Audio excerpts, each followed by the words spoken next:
on. We're going to keep the show rolling. We're going to get your next act on the stage. Keep the applause going for Aiden McCaffery. Thank you very much.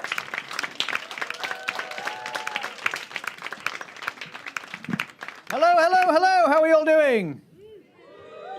My name's Aiden. Give me a cheer if you are working class. Give me a cheer if you are middle class. Hey!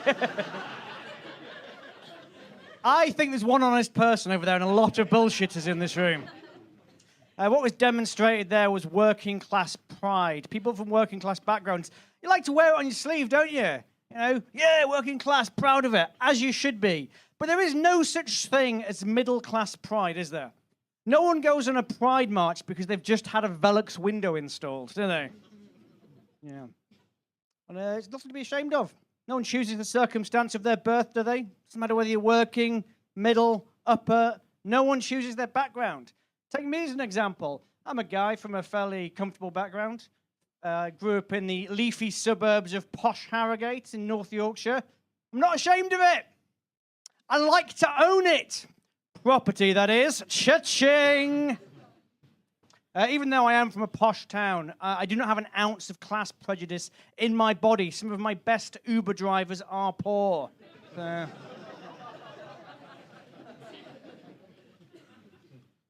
do think it's weird being middle class because you're sort of neither rich nor poor, but I do feel closer to being working class than I do middle. You know, if I want to read a book, I've still got to go to the library like a normal person. And it's the second door on the left after my kitchen. Yeah.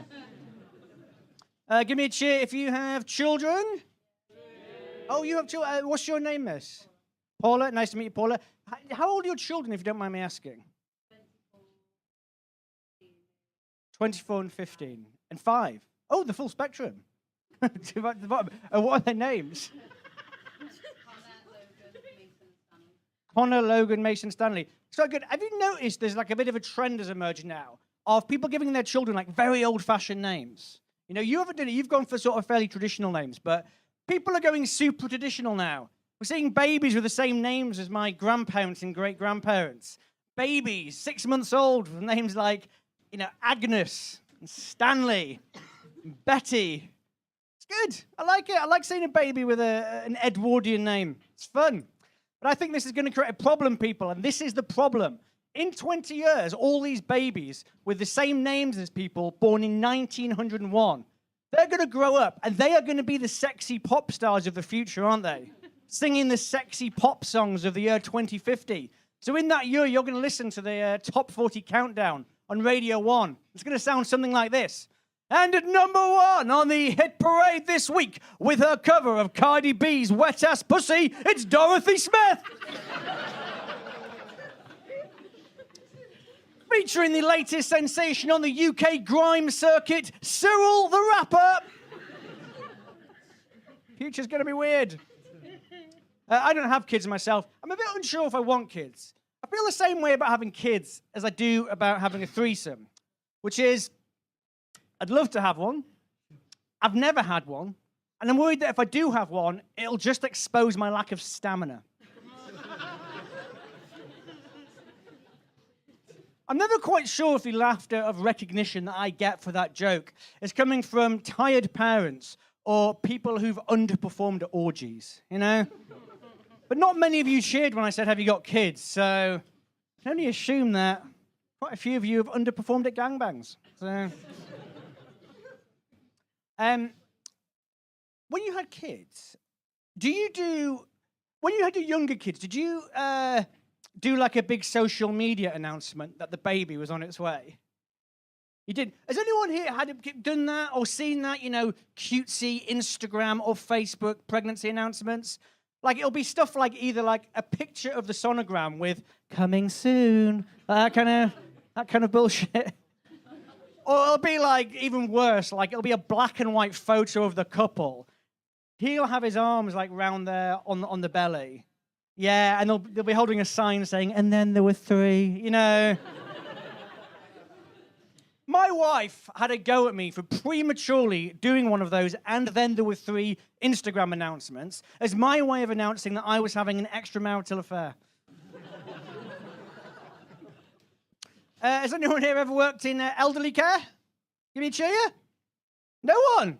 Do you just kill them off in Liverpool once they get to, like, 60? Can't be bothered to look after them. Injection, pillow over the head, done. It's like Logan's Run here in Liverpool. I used to work in a nursing home. I was a tea trolley boy. I used to give tea, biscuits, coffee to all the pensioners that lived in the residential home. And I loved it. It's a really fun job because sometimes I would push the tea trolley into the lounge where they're all sitting and someone would be playing a piano. And you'd just see like 3 dozen pensioners all there, all singing World War II songs. It was glorious. It was beautiful. Just all of them there in harmony. We'll meet again, don't know where, don't know when, but in key, you know? It's great. But I think, you know, my generation listens almost exclusively to sexually explicit R&B and misogynistic rap music. So it's going to create a problem because as we get older, like, you're going to have these generations of, like, old people. Like, you're going to have, like, the Beatles and Rolling Stones pensioners. Then you're going to have, like, the punk pensioners. Then you're going to have the new romantic pensioners. Then you're going to have, like, the new metal pensioners. And then you get to my age, in the year 2080, you're going to walk into the same nursing home, push that tea trolley into that lounge, and you're just going to see 35 pensioners just sitting there all going, "Oh, love bad bitches, that's my fucking problem." "And you ever like to fuck? I've got a fucking problem, my back." It's going to see an octogenarian lady with a Zimmer frame going, "You bring a mop and a bucket for this wet-ass pussy. I'll give you everything you got for this wet-ass pussy."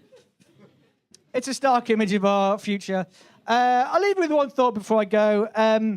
It's only after a long car journey, or long walk, or long train journey, when you are absolutely busting for the toilet, that you realise that your pelvic floor or bladder does not know the difference between being in your bathroom at the toilet bowl and simply seeing the front door of your house.